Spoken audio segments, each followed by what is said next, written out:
Okay, so July 1st, 2026. Witkoff and Kushner land in Doha. Same week, same story everyone's running. Progress, some positive talks. Technical teams making headway. Bloomberg says positive. CNN says going well. Vance says the talks are on track. And I want to stop you right there because underneath that soft, comfortable language is a fact that almost nobody is sitting with long enough to understand what it actually means. Iran still won't sit in the room. Not hasn't yet. Won't. Witkoff and Kushner flew all the way to Doha, met the Qatari PM, met the Emir, and the actual US-Iran conversation, the one that matters, is happening through Qatari and Pakistani intermediaries, one room over, with lower-level officials who aren't even in the same building half the time. Trump claimed on social media that Iran had requested the direct meeting. Within a day, that claim was quietly walking itself back, as reports confirmed Iran never agreed to show up.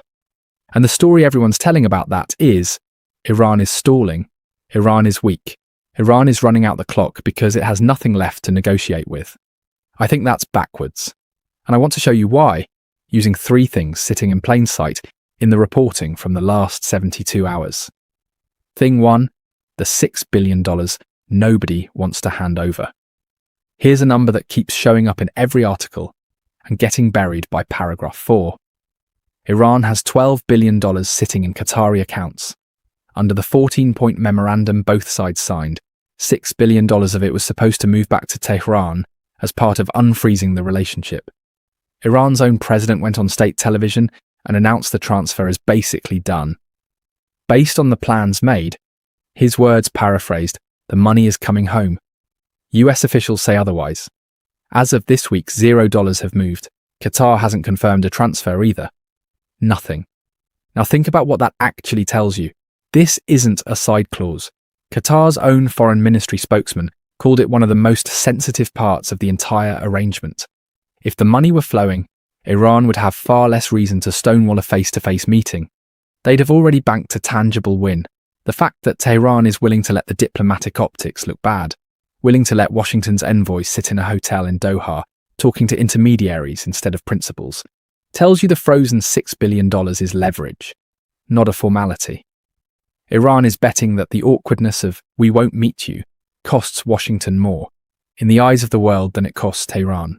Thing 2, the Strait didn't actually stop being a weapon, it just stopped being a headline. Go back to late June. Iran fired at commercial vessels near the Omani side of the Strait of Hormuz. The US responded with strikes. A tanker carrying Qatari crude got hit in the crossfire. Oil markets spiked. Then both sides agreed to stand down, and the story became ceasefire holds and coverage moved on. But watch what's still unresolved underneath that ceasefire, the actual future management of the strait. Not whether ships can pass, they mostly can now, but who gets to set the terms for passing? That fight hasn't been settled, it's been paused, and the framing coming out of Tehran hasn't softened. This is a country that, weeks after a war that damaged its military infrastructure, is still treating a 33-kilometre choke point as its primary card at the table. Because a fifth of the world's oil and gas moves through it. And nobody, not Japan, not China, not the EU, has a real substitute for that geography. Thing 3, Washington already blinked on the clock. This is the one I think matters most, and it's easy to miss because it's phrased so blandly in the reporting. The original deal set an August 18th deadline for nuclear talks. According to the Wall Street Journal, Trump has told advisors privately that he's fine letting negotiations run past that deadline. He's not thrilled about restarting a full military campaign. He'd rather manage this with occasional one-off strikes than reopen the war. Read that again. The most powerful negotiating chip the United States has, meet the deadline or this escalates, just got voluntarily softened by the person holding it, before Iran even said no to anything specific. At the same time, the Pentagon is reportedly briefing all-out war contingency plans, which sounds tough until you notice it's a contingency being floated precisely because the diplomatic track is the one Washington is actually trying to protect. You brief the option you're not planning to use nearly as much as the one you are. So what's actually going on here? I'd call this a patience asymmetry. Iran doesn't need this deal on any particular calendar date. Its economy is genuinely damaged. Nobody serious disputes that. But oil is still moving. The Strait is still theirs to make expensive or difficult whenever they choose. And $6 billion sits as a bargaining chip precisely because it hasn't been released yet. The US, meanwhile, needs a visible diplomatic win badly enough that its own envoys are absorbing public snubs in Doha without walking away from the table. That's not a win-win, we come out ahead either way position in practice. A win-win position doesn't need to keep softening its own deadlines. Now let me steelman the other side because I could be wrong. The strongest version of the optimistic US case goes like this. Talks are happening at all.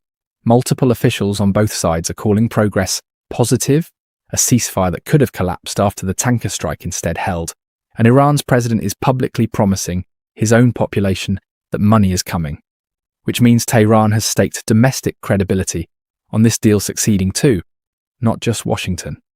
If Pezeshkian oversold the $6 billion transfer to his own people, and it never arrives, that's a problem for Iran's negotiators, not America's. Add in that Trump appears to genuinely prefer the diplomatic path and is willing to spend political capital keeping it open, and you get a real case that patience is working in Washington's favour, too, not just Tehran's. That's fair, and I don't think it's dismissible. What it doesn't fully explain is why, with all of that positive momentum being reported, Iran still hasn't taken the one step, sitting in the room, that would cost it nothing tangible, and would hand the US the optics win it clearly wants. If the relationship were really trending, as smoothly as the positive talks headlines suggest, that specific cheap concession would be the easiest one to make. It hasn't been made yet. 3 things to actually watch, not just read about one. Whether any portion of that $6 billion physically moves in the next 2 weeks. Not another announcement, an actual confirmed transfer from a Qatari account. That's the tell. 2.